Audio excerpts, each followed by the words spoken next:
Hello, everybody, and welcome to another great episode of My EdTech Life. Thank you so much for joining us on this wonderful day.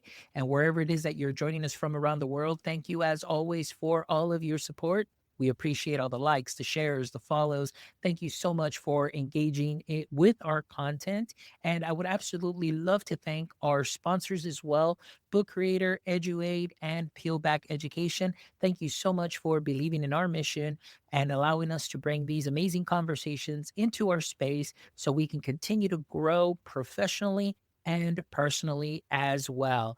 And I am excited to welcome back a fantastic guest who I've had before here on the show, probably about a year ago or so. But I'm excited to bring him back, and that is Dr. Mark Hobson. Dr. Hobson, how are you doing today?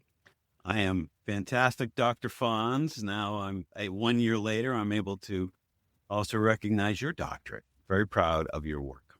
Thank you so much, Dr. Hobson. And I might add, now you are tied with your son, Dr. Luke Hobson, for being a two-time guest also as well. So I Mm, want to definitely give a big shout out to Dr. Luke Hobson, who is doing some amazing work in the ID space, instructional design space.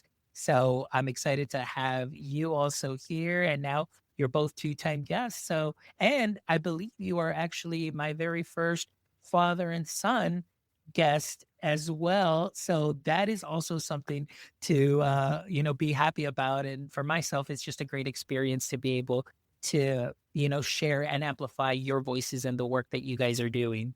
for sure. I was uh, thrilled as a parent when my Yes. son decided that he wanted to choose academe and go for his doctorate. And as we know, he's working at MIT and doing all things AI and also a college professor. So we could do a show just on Luke.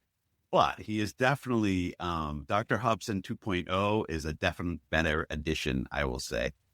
So uh, anyway, Oh, but thank you so much for yes, of inviting me. course. Yes, of course, always a pleasure. So, Dr. Hobson, for our audience members who are joining us today, and maybe they haven't caught the show from a year ago, but we'll make sure we link that too as well so they can revisit that show. Can Thank you you. give us a little brief introduction and what your context is within Sure. the education space? Absolutely. Um, I started off in my career as an educator.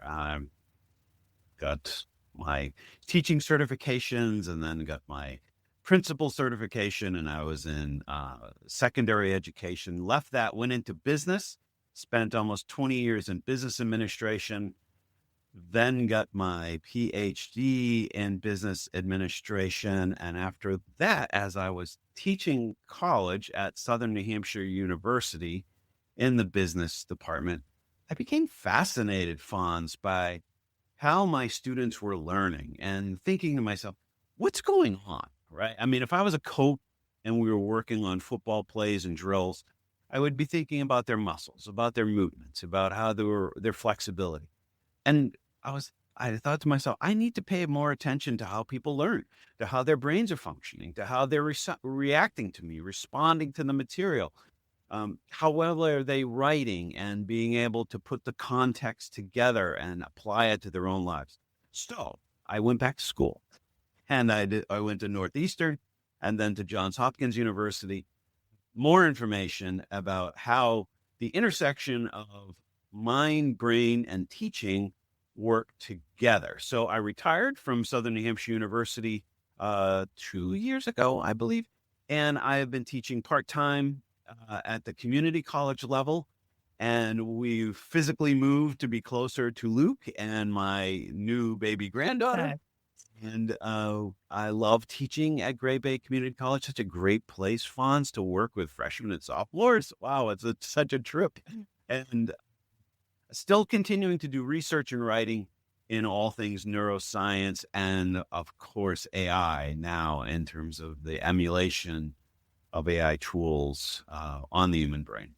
Excellent. Well, that is definitely a great background and just something that is so interesting because oftentimes I think, and as educators, I know that many times in our preparation, we don't go that deep as far as that connection that is made. And as you know, Dr. Hobson, we've seen it all over. I mean, it's been since 2022. We're Yes. 2026 now. It's going almost on 4 years since we've seen the introduction of AI, thanks to ChatGPT. Of course, you've got Claude, you've got Copilot, you've got so many platforms that are out there. And now you've got teacher facing platforms, student facing platforms.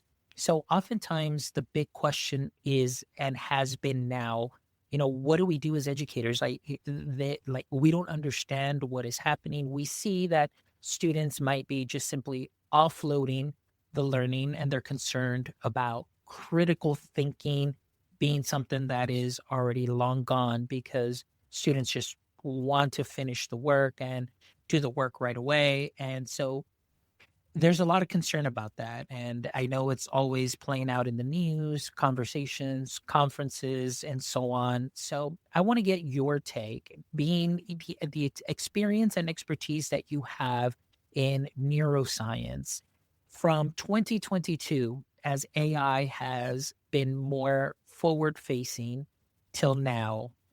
In your experience, what are some of the things that you are seeing that might be something to be concerned about? But then also, what might be some of the things that you see might be wins as Mm. well?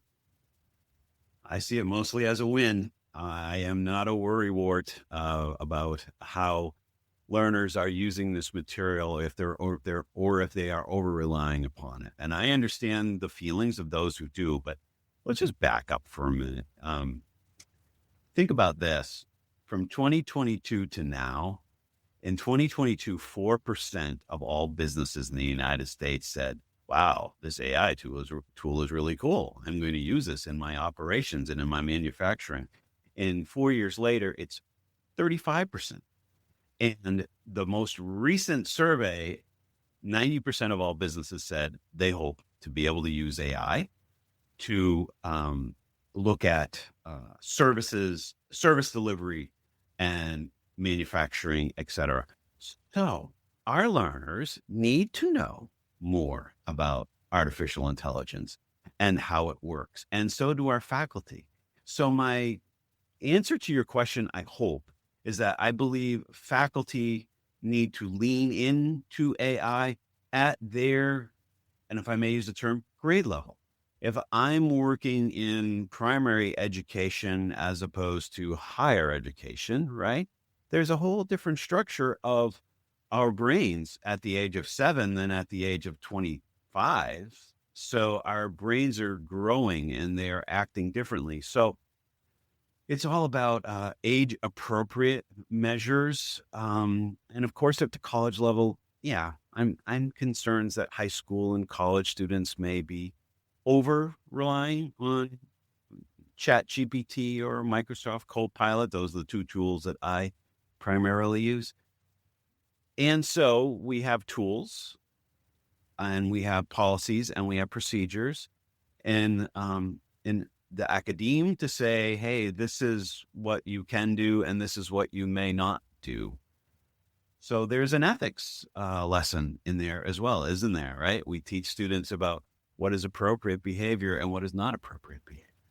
Did Excellent. I answer your question? Yes, yes, excellent, excellent. And, Okay. that coming from you, I think what I want to do is just get those different perspectives because I know that there could be one side that is just completely anti, then there's another side that's like gun ho, let's go all the way. And then, of course, there's the middle, the cautious advocates, just always, making sure and just seeing, where's that middle ground between not using it and maybe over reliance. What can we do to better the situation? So it's important that we learn, and especially, from somebody who has experience in neuroscience, and also how might this affect learning in that sense. So I want to ask you because I know that you describe the relationship between neuroscience and AI as a two-way street.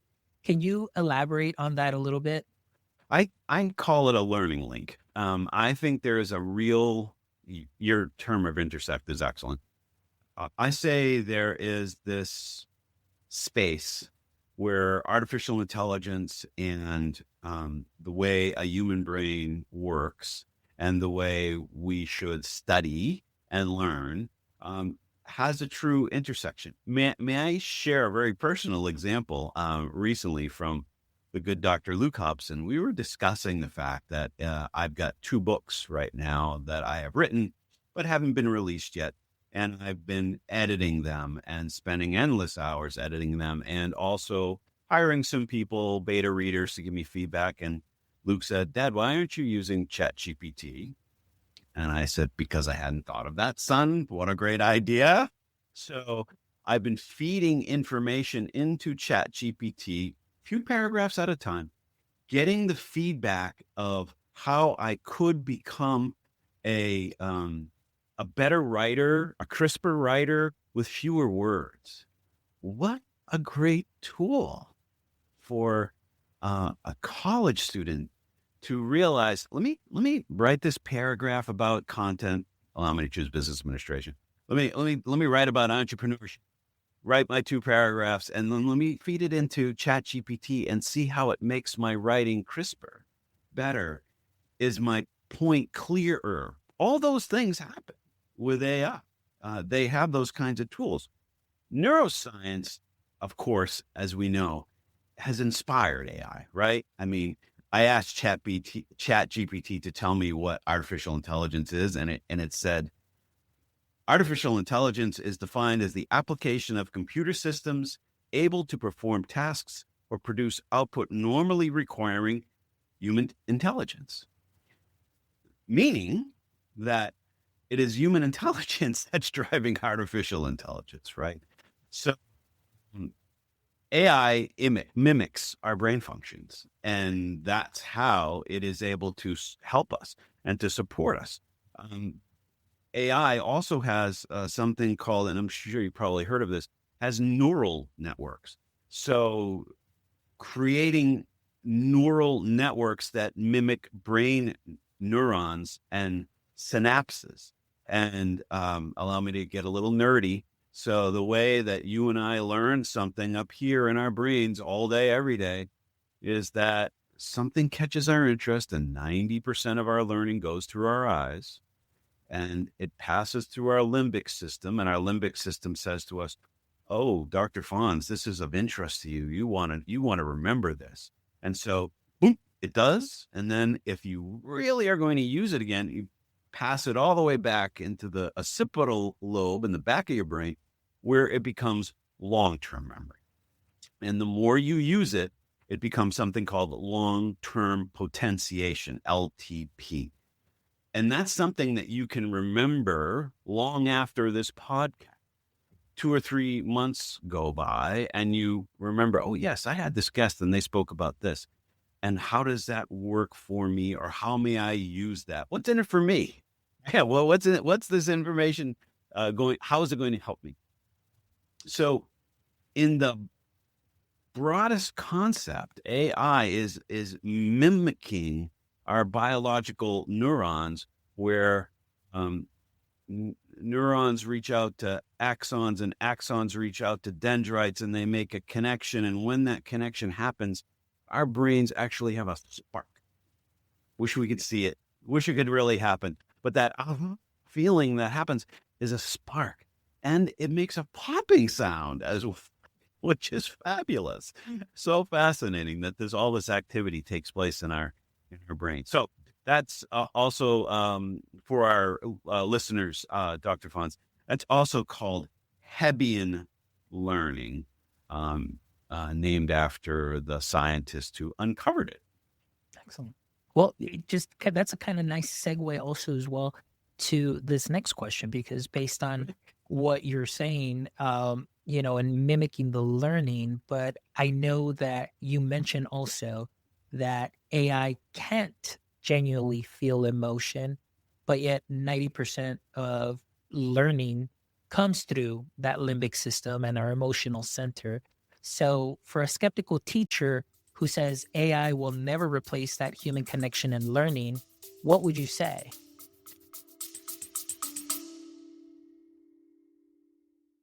Behind every classroom door, there's a story of patience, creativity, and the quiet power of shaping the next generation. Peel Back Education shines a light on these lived experiences, the real voices of educators on the front lines. Don't just subscribe to Real Voices, discover them, connect with them, and maybe even share your own too. Visit peelbackeducation.com to discover the stories shaping education and the people just like you living them every day.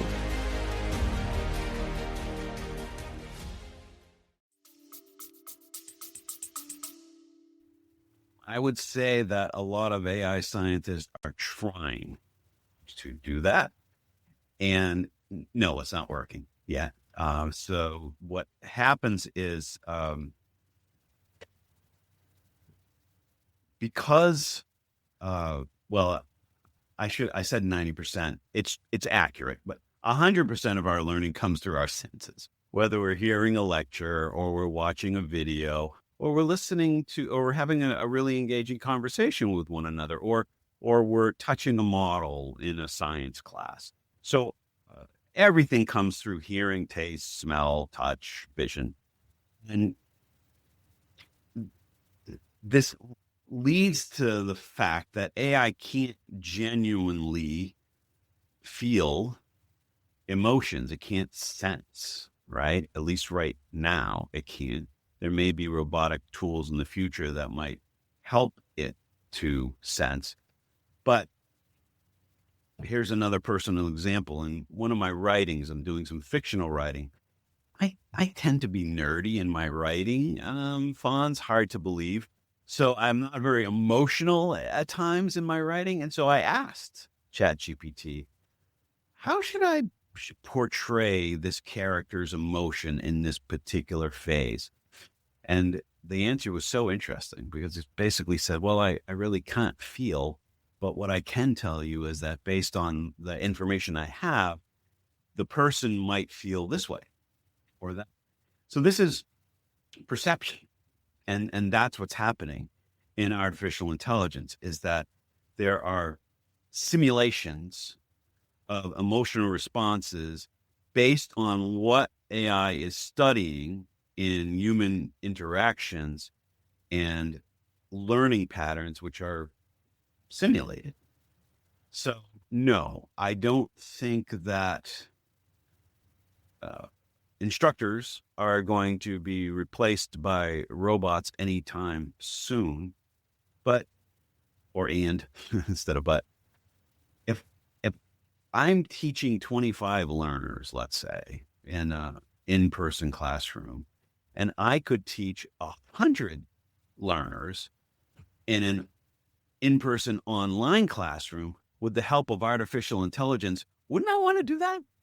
Wouldn't I want to share the message with more learners using tools that artificial intelligence can support me with? So I'm cautiously optimistic, but I think that what we're seeing is that AI is really helping us to understand how the brain hierarchically processes information, and it's trying to help us, I hope, to help learners learn. And as you, I'm sure, know, in the world of medical science, AI is just changing medical science in profound ways in just the last 2 years. Yeah.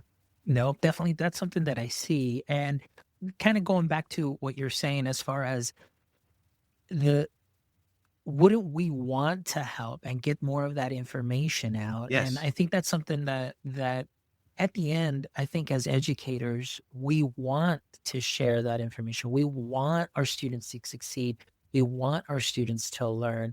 But I think it just looking back at what and just through hearing experiences, it's more of the well, we just want to make sure that they have that recall. And that's something that I hear a lot in a lot of sure. circles, having that recall where before, growing up, I had 20 phone numbers memorized. But then, of course, there's a new generation that grew up with, these devices in their hands. And, why do I need to memorize 20 phone numbers when it's already stored here? And I could just say, hey, Siri, call mom, and it's going to call mom. And I don't need to have that recall. So I think, kind of thinking about that in that generation, maybe it's just that fear of maybe not having that control that they once did, or that fear of before I was seen as the, I guess, the owner of this information, and to give it to you was that kind of like, yes, I was able to help my student by giving them this information that now they're going to learn. So now I think that's where a lot of that fear comes from too, as well, coming in and seeing what the technology can do at such a rapid rate, based on the learning. And I know you mentioned you had a little anecdote, about being able to recite the Declaration of Independence, Oh, yes, I still you can. know? Yeah, and that you still can, and I Yeah. think that's where I think a lot of teachers right now are just kind of facing those questions of, well, now they don't need to memorize this because they already have that answer. Now, but now, so I want to ask you, just for our teachers that might be listening, Sure. as far as AI, some see, of course, it hindering the learning. Some see it obviously advancing the learning and making sure that students can continue to grow and learn. And we talked that, we mentioned that a little bit here. So what exactly happens maybe like on the brain function side of things? We talked a lot about the sparks. We talked about that short term going to long term memory. So what are Yes. some things that teachers might need to know as far as using those that might be currently using a student facing platform for their students to, make gains in their learning? What might be some things that might be occurring within that student's brain as far as the learning is concerned? It's a very interesting question. Mm, the gold standard for us as instructors, and it's a we thing, right? It's a we and us thing when we talk about educators. Those of us who have been educators, who have been in the classroom, who teach others, we understand there's a fraternity here, or a community. Um, and while LTP is the gold standard of what we want to try to accomplish for our learners, so they learn. I'm going to talk from a college perspective. I'm teaching in a 16-week term. I want that student to remember this material long after the 4 weeks of 4 weeks of the first month. I want them to be able to remember it at the midterm and at the final, and then after the course is over, right? But there's one other thing that I would like to share with our group today, is that we also want our learners to have deep learning. And AI is utilizing deep learning to understand more about how the human brain works. Deep learning is actually a subset of machine learning, and there's some real complexities with this, but the bottom line is that deep learning takes place in us when we become so engrossed in a project that we don't even realize the time that we've spent. How many teachers and students would like to say, wow, the 55 minutes are already gone by, the bell's ringing, the class is ending? So how can we get our learners engrossed in topics and material so deep learning happens? And I would pose to you that we can use AI tools for helping students perform research so they become so engrossed in the topic that deep learning takes place. And we can try to replicate that. If I was doing a lesson plan at a high school level, I would probably use AI once or twice a week to help reinforce the learning that's taking place in my classroom, depending upon what kinds of tools I have in the classroom, of course. Do you think? Howdy, Howdy, y'all. It's Farmer Fobbs from Book Creator. Now listen up, partner. If you're wrangling lesson plans and trying to keep your students engaged, I got just the tool for you. Now remember, every student and teacher deserves a yeehaw moment, and Book Creator can give you just that. Book Creator makes it easy to get your students creating, collaborating, and sharing their ideas all in one place. Book Creator turns any classroom into a digital frontier, whether it's interactive notebooks, portfolios, or good old storytelling. Now, did I tell you it plays nice with all the other favorite apps? Egg Smash It, I mean App Smash It with Adobe, Google, and much more to take creativity to greener pastures. So saddle up and give it a try. Use promo code MyEdTechLife for a 3-month special treat. That helped answer your question, Fonz, do you think? Yeah. No. Okay. Yeah. No. That really helps out a lot, just in making sure that understanding is, because I know, like, I had talked to you a little bit earlier too, is there's that conversation and it comes up and it's here talking about too much use, too much screen time, too much use of technology and so on. And I feel that what happens most of the time is that parents see technology, whether it's generative AI or actually like a content specific platform.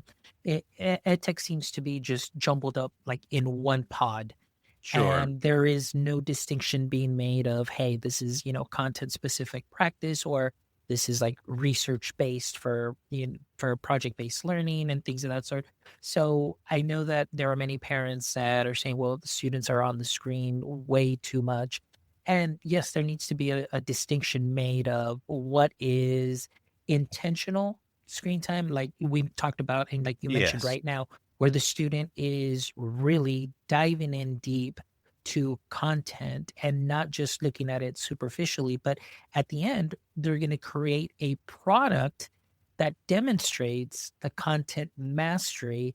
And at least for a teacher, that's great feedback to see, hey, this student does understand the content, or for the teacher to be able to see, hey, you know what, I'm seeing this misconception play out in several of the students. So now I can adjust my lesson or work with that small group. So it's like that feedback loop there also that really helps. And the technology is just great at being able to do that. And Yes, I it go is. back to my days where we would do exit tickets, and then we would have handouts. And then by the end of the day, I had a corner of my desk full of exit tickets from 3 classes, with 90 sticky notes or 90 handouts.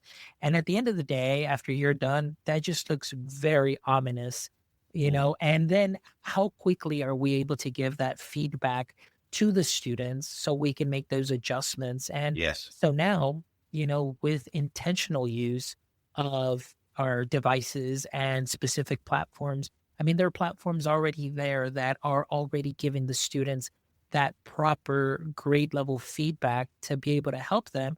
And the teacher is able to monitor that as, a main dashboard to be able to also spot check overall what the students are doing. And I think that that is something that is fantastic. But I think on the other side of things, honestly, like, and I'm just speaking honestly here from my experiences, I think it's also that teachers feel they're losing that control.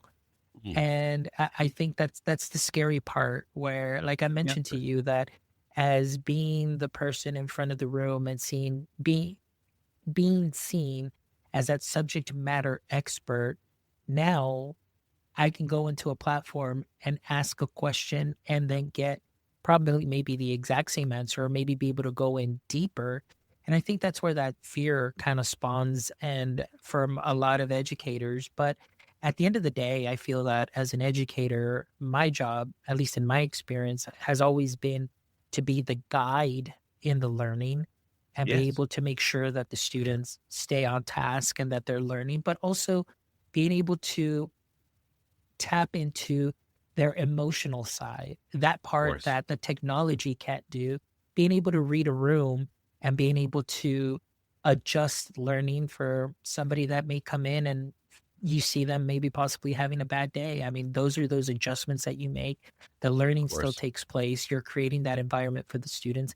But again, a lot of it now we're seeing a lot of that fear that comes in, from what you see on social media. And a lot of parents just need to understand that, yes, that although the student may be on a screen, it doesn't mean that it's not being intentionally used and in a way that's going to help the student continue to grow. And then, of course, there's the difference where maybe the parents are seeing that the student is at home just watching YouTube videos and maybe spending time on Minecraft. And then they just kind of bundle that up with, oh no, it's just too much screen time. But Mm. there is that distinction that needs to be made on that screen time, I feel. And so, yeah, I'm absolutely there with you, where the tools now can help give that immediate feedback, help the teacher and support the teacher to adjust the lessons. And maybe, that they're able to go in a lot deeper than they once could, because now they don't have to just teach that superficially. Now, thanks to the tools, that deeper learning takes place where the student gets also that heightened sense of kind of dopamine, in the sense of, oh my gosh, I'm learning this and now I'm creating something with it too as well. And here's my digital learning artifact that I can share with my teacher, my classmates, with my parents, with the world, and get an authentic audience. So I think now it's just something that has been some like amazing. Now we're living in a period where now, like you mentioned, 100 students in one class, and you're able to support all of them. I Yes. think that's something that is fantastic. So I want to continue here. I wanted to ask you, as far as, shared learning principles, we talk Mhm. about, AI and the brain. They do share some key principles. Can you tell me or walk us through a little bit of that, as far as the learning data, how the brain Mm. learns, and maybe how AI learns, and maybe where that intersection is, just to bring some clarification here to our audience? Absolutely. And I was thinking as you were just speaking about classroom lessons and takeaways, wouldn't it be great if at an age appropriate level, the listeners would work with their students to learn about what AI is? How does AI work? And if I'm a middle schooler or a high schooler or a college age learner, do they know? Do they really understand how AI works? Or do they just know how to use ChatGPT? Uh, so I think it's important to understand how things work. And as learners and as faculty, we want to know how AI works. And thank you for your question. Um, AI and the brain share very key principles because AI is designed on the human brain. So that's the part we don't need to be afraid of it. It's designed on us, on how we think. And brains learn through senses, experience, feedback, and reinforcement. And AI learns through taking that information of those pieces and then optimizing algorithms so AI can connect with the information. And that's called something called back propagation, which is like, whew, what the heck does that mean? And it's an algorithm that trains AI networks to detect errors backwards. And this is why, Dr. Fonz, AI is improving. So AI is giving us less errors and having less hiccups when it's doing research for us, because it is following something called a chain rule.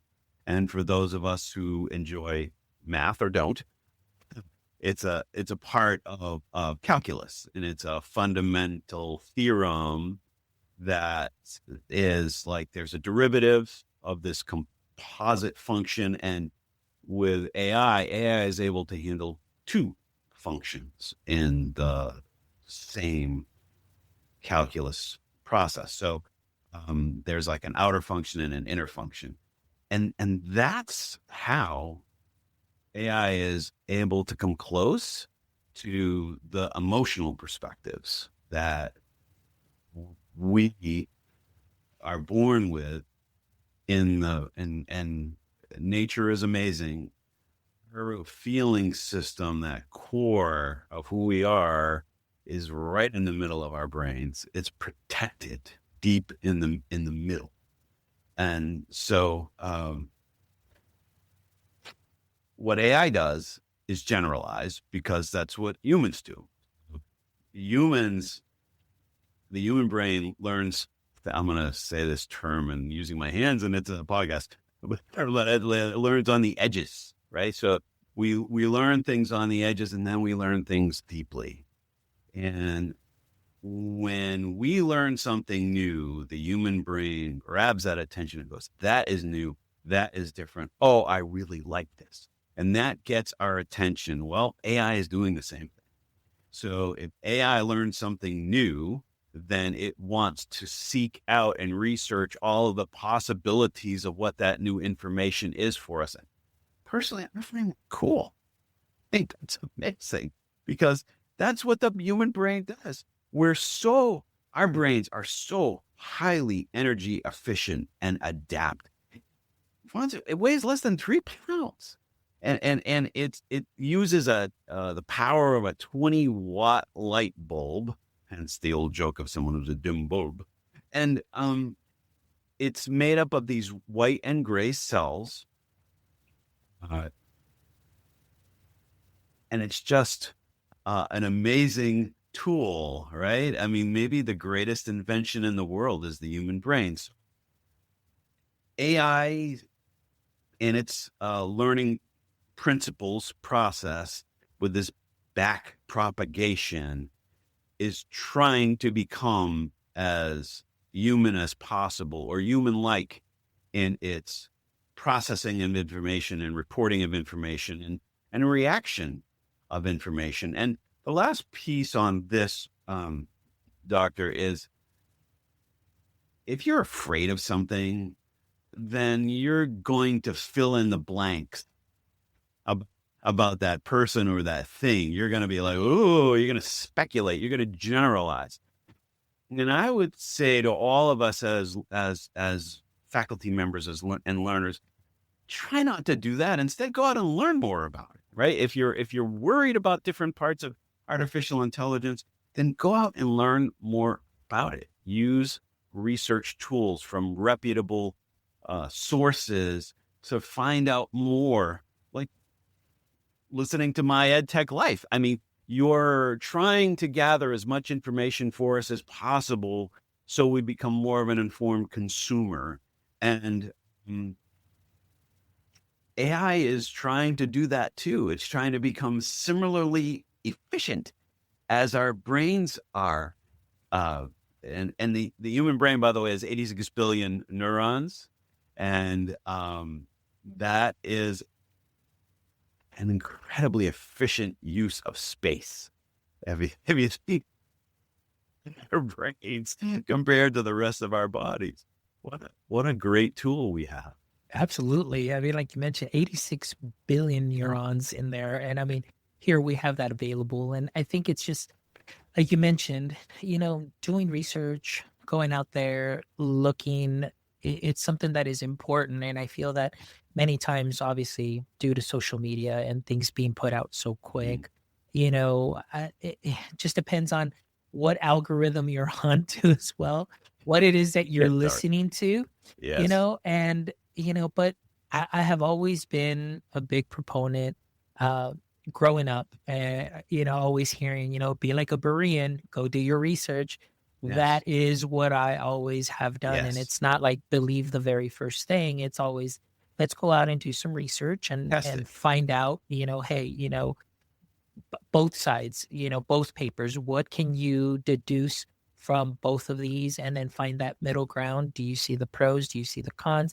Do you see a middle ground? And like you mentioned, that's been my goal for these past, now going on 4 years since 2022, mainly talking about AI in education and things of that sort, is just to bring more information so that we can become educated consumers, like you said, and learn more about the neuroscience and learn more about actually the similarities, kind of like the that you have between, now we're talking about neuroscience, and then there's also, you've mentioned throughout the show, kind of like the AI equivalent of neuroscience, which has been just fantastic for me to learn because I never saw it that way. I mean, like the way that I saw this being more of that math background is always like, yes, it's the AI will statistically predict the next work depending on the context. However, one thing that I've noticed is like the platforms are getting a lot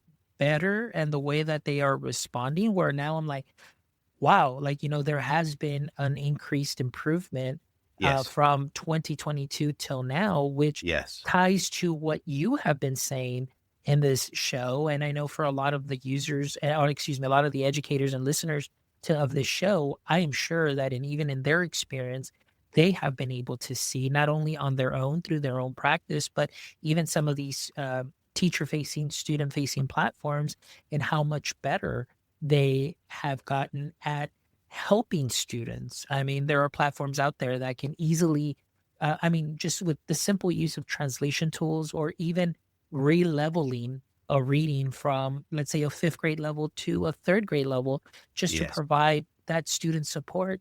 At the end, imagine the work that you're cutting out. Where when I was in the classroom, and let's say that I had a new student that was coming in with a different reading level, it was like, well, now I have to grab that original writing or that PDF Yes. document.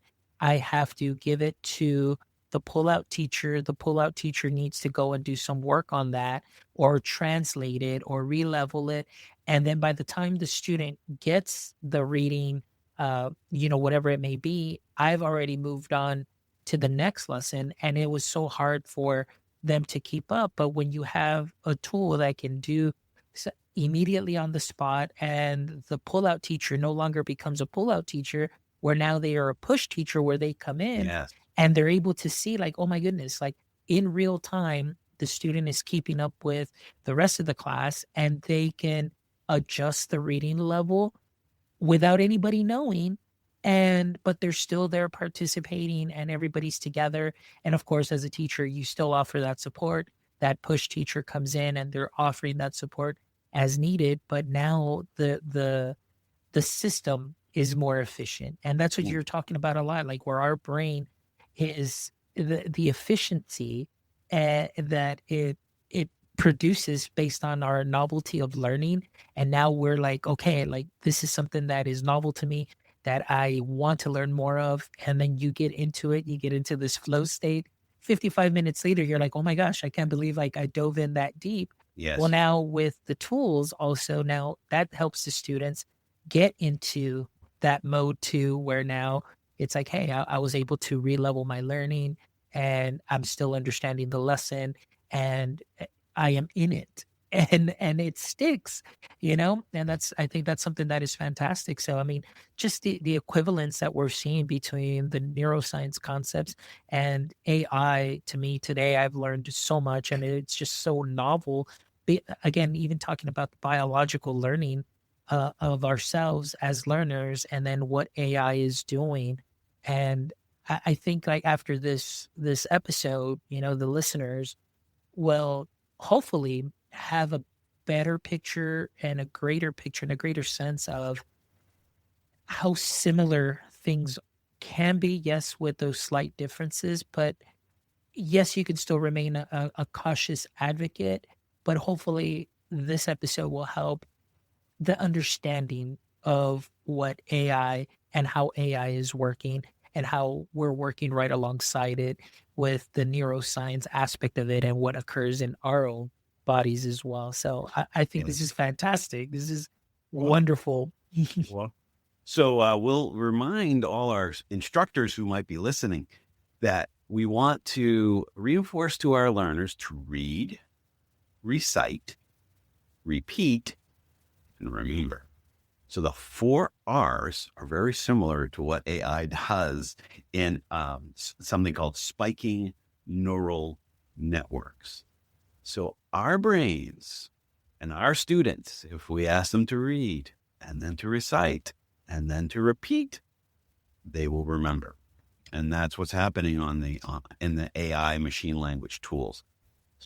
I'm very thrilled to have been able to be with you today. And I have so much more that I can say about this topic. So invite me back again whenever you're not sick of me. And I'd love to talk more about some of the incredible energy efficient learning tools that are being developed in AI that will help our students in our culture, really, our Yeah. economy and humanity. Yeah. I think AI is Absolutely. an exciting tool. Yeah, absolutely. And you know what, maybe, and I'm just going to throw it out there, since I have you on here and you definitely might have some influence, but I think it would be great to have a father-son show. So Mm, imagine getting both Dr. Hobsons here on the show and talking about precisely that topic, and love seeing it. what are some of the tools that are out there. And Yes. of course, having that neuroscience behind it. And then the practical aspect from Dr. Luke 2.0 or Dr. Hobson 2.0, Dr. as you Hobson said, 2.0. Yeah. Dr. Hobson 2.0. And I think that would be something that would be fantastic. And I think our audience would definitely reap a lot of learning from that. And so I'm just really excited. But Dr. Hobson, thank you so much for being an amazing guest and sharing your knowledge and just helping us, our audience, helping me. Like I always tell people, this is my personal professional development that I have for Yes. an hour that I get to share with the world. So I thank you so much for being here and being so gracious Well, with your knowledge and your support of the show also as well. Thank you so much. you're welcome. I have a new website. So if anybody wants to reach out to me and ask for more information or contact or support or help, that's as you, my life is on the teaching side. Dr. Luke Hobson's life is on the learning, science and development side, right? But I love teaching and sharing anything about teaching. So it's as simple as www.drmarkhobson.com. So if I can help anybody who is listening to this presentation, I will do so. Perfect. Excellent. We'll make sure we link not only the last episode that you were on, but we'll make sure we pop that link also in the show notes for all our audience members to be able to click on that and get ready to just dive in and reach out to you for any questions. But Dr. Hobson, as you know, the last episode you were here, I always love to end the show with these next 3 questions. And I know, I know. yeah, so hopefully you're ready for those. And, I know that from a year Up all ago to night. now, a lot has changed. So let's start off with the very first question that I always ask. And as we know, every superhero has a pain point or a weakness.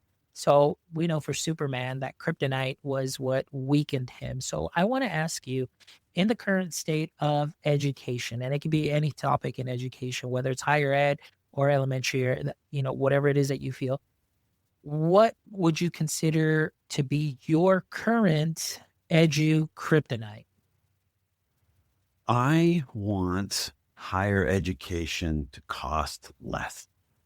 And what hurts me, pains me, is seeing students leave college with more debt than a house. And it just, that stops us, right, Fonz? That stops Yes. us from generating more deeper learners and people who are more highly educated. And I understand that degrees don't necessarily equate to learning, but come on, we all know that people with at more advanced degrees make more money and they're more successful and they have a happier life and they live longer. Don't we want that for everyone? I do.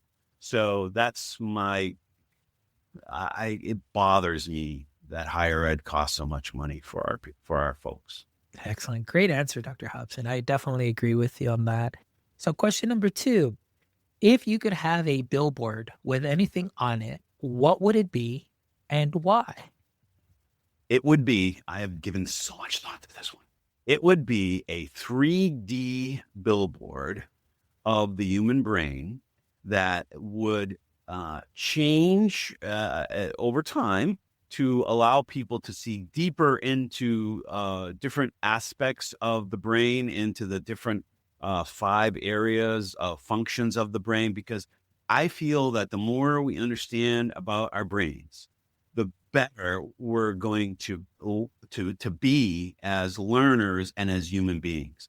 The more I know about your brain and my brain, the more I'm going to have compassion and empathy and care for you as a person, right? As another person on the planet. So brain learning is really important, and I'd love to have a 3D billboard.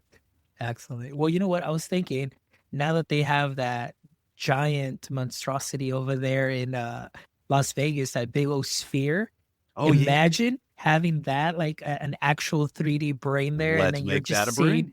right? The circuit, you see everything just firing off and everything. I was just thinking about that right now. I mean, that would be just a learning lesson like there for a whole day, a whole week, and just understanding the way the brain works. I mean, that's fantastic. Why just stick with the billboard? Let's just make that whole Las Vegas sphere into Can a you big work on brain. that? I mean, I'll pay you to work on that. Ooh, Yeah. okay. Well, if there's anybody that's listening to this episode, any educators that know anybody that works there at the Las Vegas Sphere, if we can make that happen, put us in contact with somebody and we would definitely Yeah, do that. That'd be great. be All awesome. right, Dr. Hobson, my last question. All right.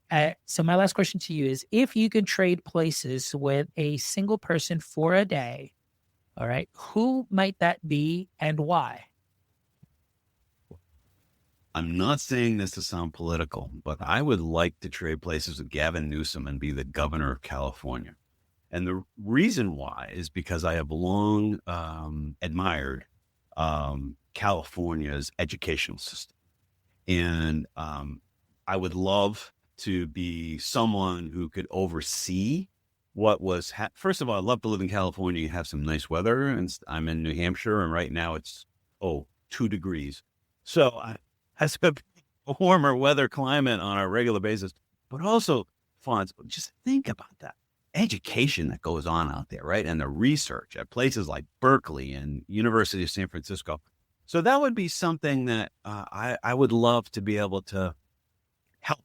And most of the schooling is free for residents. So boy, I would really love to be able to help embellish what goes on in that type of environment. Oh, excellent. Wonderful. Obviously, teacher at heart, Dr. Hobson, it really comes out, and always Always. wanting to help and support. And I think that's fantastic. And I think that I myself too, I would like to think that I have always been a teacher at heart and still continue to do so, just because that's really why I do what I do here in the podcast, just to continue Absolutely. to help learn. But It's I agree with you, it's just learning is freedom. And I think that is just for me, it's just to be able to learn has helped so much. And so, yes, I can definitely see your heart for it. So thank you so much again, Dr. Hobson, for being an amazing guest and just sharing your knowledge. And I thank you for everything that you do. And I can't wait. Maybe we can definitely maybe you can get on the phone with I Dr. will. Hobson 2.0 and be like, hey, guess who brought up an idea, and see if we can make that happen. That would be fantastic. I'm But sure we thank you so can. much. Thank you for Thank you, everything. doctor.